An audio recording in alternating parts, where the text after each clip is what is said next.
Hello and welcome back to Making Materials. Now I'm going to show you a quick quiz game. This was more of a warm-up activity or a review activity, which was designed to go with this worksheet, which was made by my JTE. So my JTE made this worksheet. Where is here?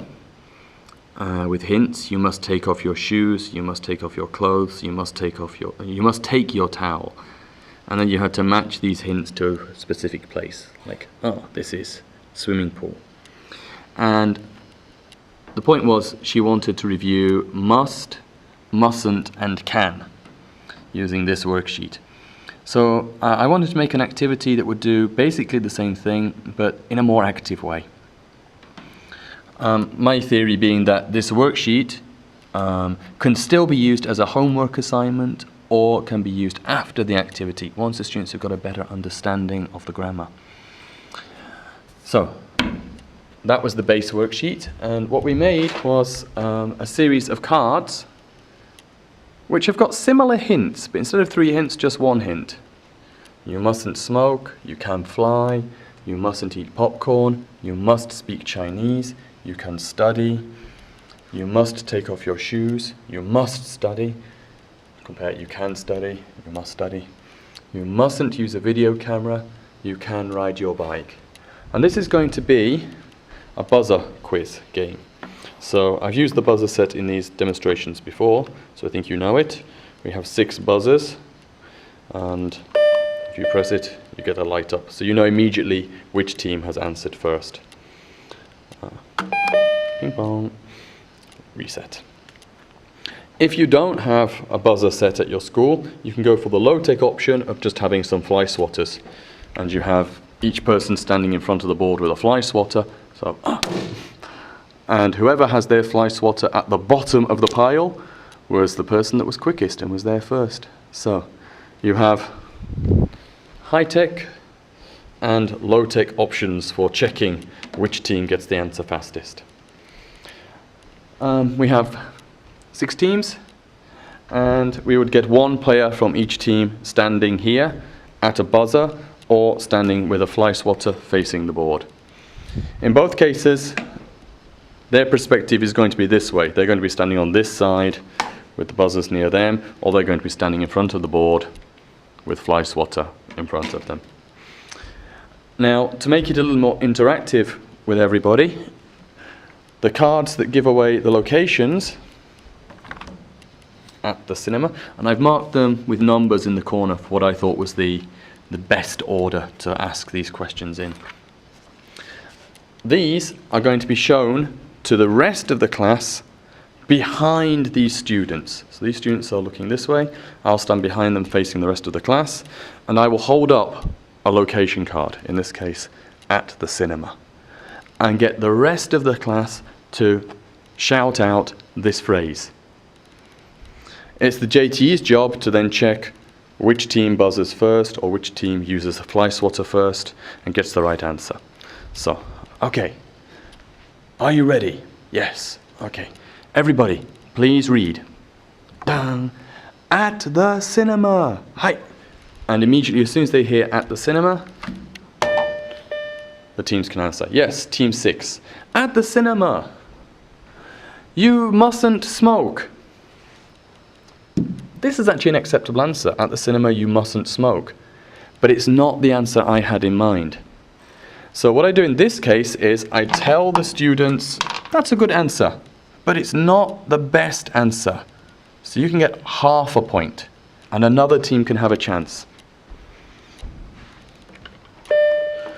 Oh, team 4, yes. You mustn't use a video camera. Good, that's the answer I had in mind. I'm very aware that some of these, more than one answer might be acceptable. So I made it very clear at the beginning of the game that to get the point, they had to have the answer that I was thinking of. They had to have the same answer. So team 4, 1 point. And then on each round, I would then send the students that were standing here back to their places, and we'd have a quick bonus round. Anybody can answer. Can you give another sentence for at the cinema, using must, mustn't, or can. Yes. At the cinema, you can watch a film. Very good. Bonus point for team 3.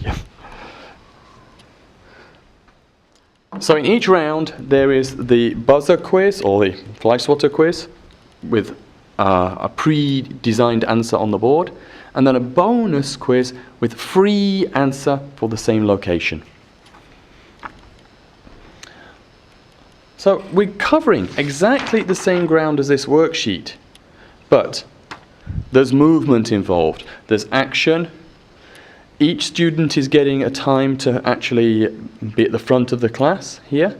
Obviously, teammates can help the student at the front, but if they shout the answer out, another team can hear that answer, so maybe they have to come and whisper it to them or something. But each student has a chance to be at the front of the class.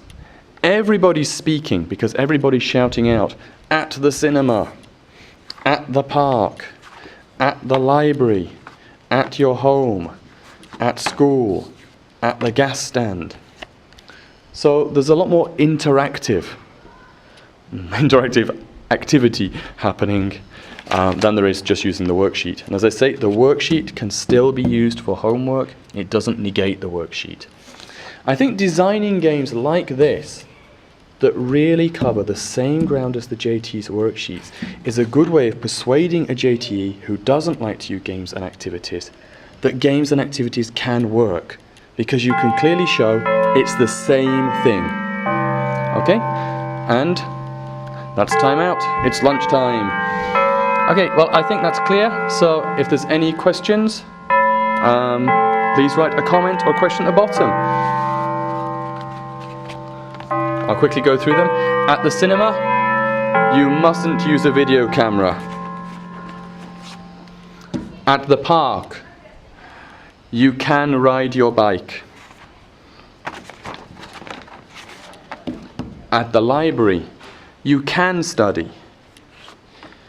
At your home, you must take off your shoes. At school, you must study. And then I contrasted again. Library, you can study. School, you must study, to get the difference. And lastly, at the gas stand, you mustn't smoke. Okay, and there's a couple of just extra answers. You can fly. You mustn't eat popcorn. You must speak Chinese, which are not needed. Although if the game ran a little short, and we had these left, I would then ask the students, can anyone suggest a place where these would apply? You must speak Chinese. Where? You must speak Chinese in China. Very good. So this became like an extra bonus quiz at the end of the main game. Okay, that really is it this time. So please leave comments or questions at the end of the video. And feel free to take this basic idea and adapt it for any grammar point. I have 2 or 3 sets of cards like this. Exactly the same idea, just designed for different grammar points. Okay, bye-bye.